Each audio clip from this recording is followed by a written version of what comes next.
Welcome to Mofewi TV. If you are new to this channel, kindly subscribe and turn on the notification bell to get notified on our latest comedy skits, street talks, musical comedies, interview sessions with celebrities, and many more.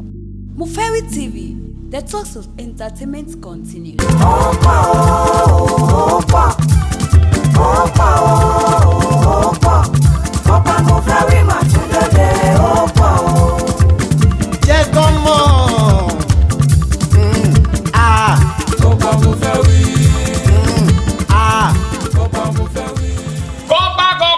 Baba o. Sanje. Baba. Ẹ ṣe kú rìn.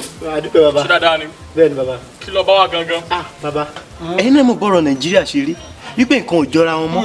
Torí ẹ̀ mo ṣe fowó kan kún èjì ni mo ṣe bẹ̀rẹ̀ bísínẹ́sì kékeré kan. Baba, bí bísínẹ́sì yóò ṣe di ńlá tí ó gbòòrò tí wọ́n mọ̀ mí lókè òkun àti ní Nàìjíríà, òun mo bá wà. Má sọ̀rọ̀ jù. Ọ̀pọ̀ ọ̀rọ̀ kágbọ̀n. Ọmọ mi lánàá kó tó dòní. Wo mi wò, iṣẹ́ tí wọ́n ṣe fún ọ. Kódà ewúrẹ́ òde wájú rẹ̀ yóò ṣe mẹ́ẹ́ kílẹ̀ ń ta. Bí sẹ̀dẹ̀ bá tó wá jáde tán, èmi ni wọ́n kọ̀ọ̀kan rà lọ́wọ́ rẹ̀. Ń rà tó sọyìn, àwọn aráalé wa tẹ́ ẹ mọ́ ya sídí. Baba, inú mi ó dùn tẹ́ bá tiẹ̀ lè rà lọ́wọ́ mi. Kódà tẹ́ ẹ bá rà, yìí tún fún yín ní discount. Èwo ní jẹ́ dígáǹtì? Ẹ̀dínwó náà ń pè bẹ́ẹ̀ baba. Ẹ̀dínwó? Bẹ́ẹ̀ni baba. Tọ́jà kí lè gbé? Ọ̀pẹ́kẹ̀ mọ́mọ́ kí lè gbé? Abùrù gọ̀rọ̀ kí ló ń kà? Ọ̀yẹ̀yẹ̀. Ẹ̀yin ìyá mi o, ọmọ yín ni o. Ó lóun fẹ́ bẹ̀rẹ̀ ẹsẹ̀. Wọ́n fẹ́ kẹ́ ẹ̀ bùkún. Tí ẹ wàá gbọ́ ná, irú iṣẹ́ wo gan-an ló ń ṣe? Wọ́n sì ní ń ta baba. What?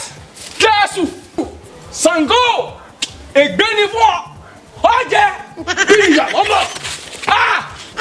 Bíbélì ọ! Ọlọ́sí ọmọ! Bó sì ń bọ̀! Ó já wèrè!